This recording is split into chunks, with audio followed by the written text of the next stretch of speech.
పట్టణానికి చెందిన సీనియర్ కాంగ్రెస్ నాయకులు మహమ్మద్ గౌస్ ను సోమవారం రాష్ట్ర minority finance corporation chairman Ubaidullah Kotwal ఆయన నివాసంలో పరామర్శించారు.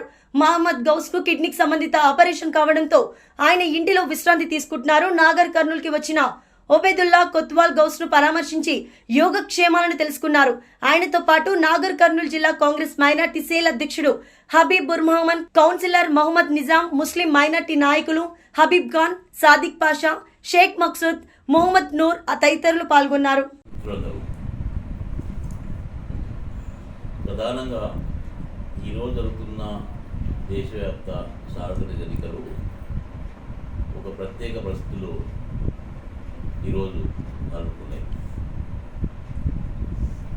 గతంలో చాలాసార్లు చాలా ఎన్నికలు జరిగినాయి, చాలా ప్రభుత్వాలు ఏర్పాటైనాయి. అన్ని ప్రభుత్వాలు కూడా ఎవరు చేసినప్పుడు ఏ పార్టీలు కూడా మన రాజ్యాంగానికి లోబడి పనిచేస్తూ వచ్చినాయి. కానీ 10 సంవత్సరాల నుంచి నడుస్తున్న బీజేపీ ప్రభుత్వము ఓ నిరంకుశవాదంతో, ఓ మతత్వ ధోరణితో ఈ సమాజాన్ని విడగొట్టి ఈరోజు భారతదేశ ఔన్నత్యాన్ని పూర్తిగా పారదోసి కేవలము ఒకటే పార్టీ ఉండాలి, ఈ దేశంలో హిందుత్వ రాజ్యం ఉండాలని చెప్పే ఉద్దేశంతో ముందుకెళ్తున్న పార్టీ ఈ పార్టీ.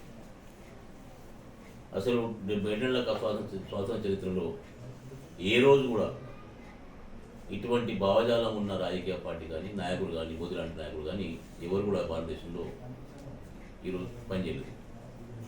కానీ ఈరోజు మోదీ గారు అసలు నంబర్ ఉంది కాబట్టి నేను ఏమైనా చేయగలుగుతా దేశాన్ని, ఈ దేశం అనేది నా ఇష్టం అనే రీతిలో నడిపిస్తుంది. దానికి ఉదాహరణ రాజ్యాంగంలో పొందుపరిచిన ఈడీ కానీ, సిబిఐ కానీ, ఎలక్షన్ కమిషన్ కానీ, జ్యుడిషియల్స్ కానీ అన్నింటినీ కూడా ప్రభావం చేసి ఈరోజు వాళ్ళ చేతిలో ఆడుకుంటూ భారతదేశంలో ఎవరు ప్రశ్నించినా, ఎవరు మాట్లాడినా, ఎవరేం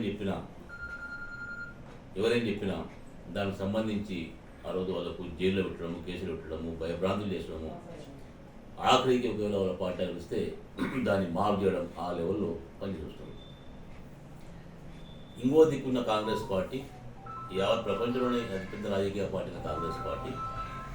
కాంగ్రెస్ పార్టీ భావజాలము, కాంగ్రెస్ పార్టీ ఆశయము, సిద్ధాంతం ఏంటంటే ఈ దేశంలో ప్రజానికి అందరూ సుఖంగా ఉండాలి, సంతోషంగా ఉండాలి, సమానంగా ఉండాలి, ఈ ఉన్న వ్యత్యాసం వెళ్ళిపోవాలి, ఈరోజు ఉన్న ఈ మతత్వ శక్తులను పారదోసి ఈ సమాజం నవసమాజం ఉద్దేశంతో పనిచేస్తున్న కాంగ్రెస్ పార్టీ ఈరోజు కూడా ఎన్నికల్లో ఖచ్చితంగా గెలవాలను, లేకపోతే గెలిచి అధ్యాయాలని చెప్పి ఏ రోజు లేదు. ఎన్నికలు అంటే కాంగ్రెస్ పార్టీ ఒక అంశం మాత్రమే.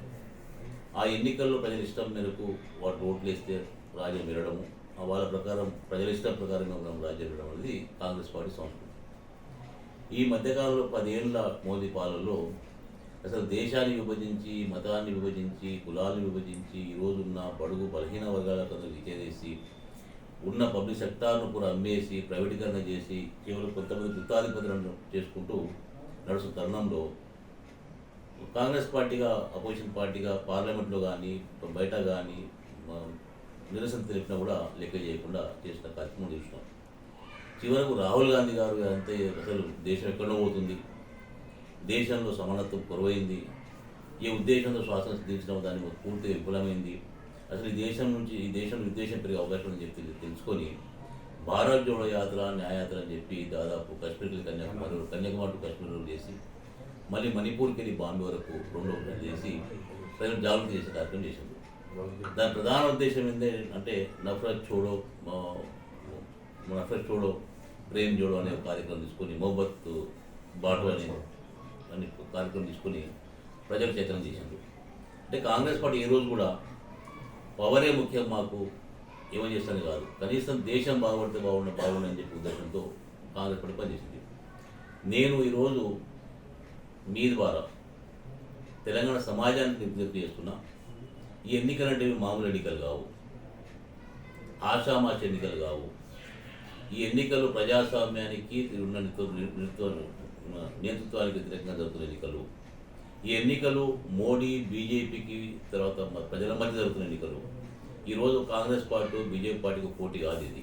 ఈ పోటీ అనేది ఈరోజు బీజేపీ నేతృత్వ పార్టీ, మద్దతు పార్టీ ఈరోజు మోడీ గారి ఈ దేశానికి సంబంధించిన రాజ్యాంగాన్ని మార్చే ఉద్దేశంతో, ప్రియాంబుల్నే మార్చే ఉద్దేశంతో చేస్తున్న వ్యాఖ్యలు చూసి భయభ్రాంతులు. కాబట్టి నేను విజ్ఞప్తి చేసేందంటే భారతదేశ సమాజం మొత్తం ఒకటి కావాల్సి ఉంది.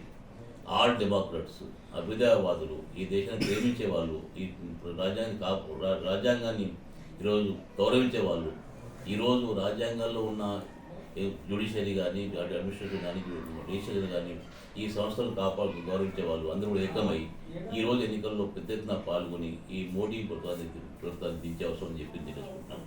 ప్రధానంగా ఈ ప్రాంతంలో నార్పంలో పార్లమెంట్ అభ్యర్థిగా మల్రవి గారు పోటీ చేస్తున్నారు. మల్రవి గారు సుపరిచితులు. అతను కాంగ్రెస్ పార్టీ భావజాలాన్ని, కాంగ్రెస్ పార్టీ నాయకత్వాన్ని పూర్తిగా ఆచరించి ప్రజల మేలు కొరకు, ప్రజల ఆలోచన మేరకు పనిచేసే మనిషిగా దానికి గుర్తింపు ఉంది. ఈరోజు ఆయన గెలిచినా గెలవకున్నా, ఎలక్షన్లో టికెట్ ఇచ్చినా రాకున్నా ప్రజల మధ్య ఉండి ప్రజా సమస్యలు పనిచేసే వ్యక్తి ఆ వ్యక్తి. అవతల వాళ్ళు ఒకరు బీజేపీకి వెళ్ళి భరత్ అని, తర్వాత బీఆర్ఎస్కి వెళ్ళి ఈరోజు ప్రవీణ్ కుమార్ అని పోటీ చేస్తున్నారు.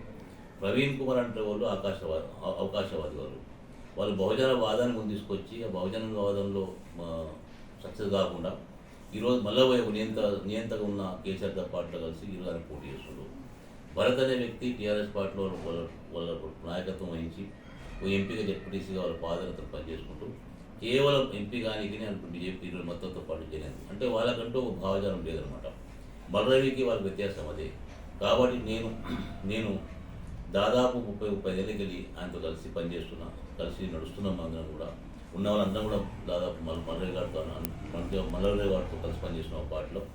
కాబట్టి నేను ఈ సమాజానికి విజ్ఞప్తి చేస్తున్నాను, అందరం కూడా కలిసికట్టుగా ఈ ప్రభుత్వం ఇప్పుడు ఉన్న బీజేపీ కానీ టీఆర్ఎస్ కానీ మనం ఈరోజు అవకాశం ఇస్తే ఈ దేశం అంటే ఎందుకు వెళ్ళిపోయే ప్రమాదం ఉంది. BRS కోటేసినా BJP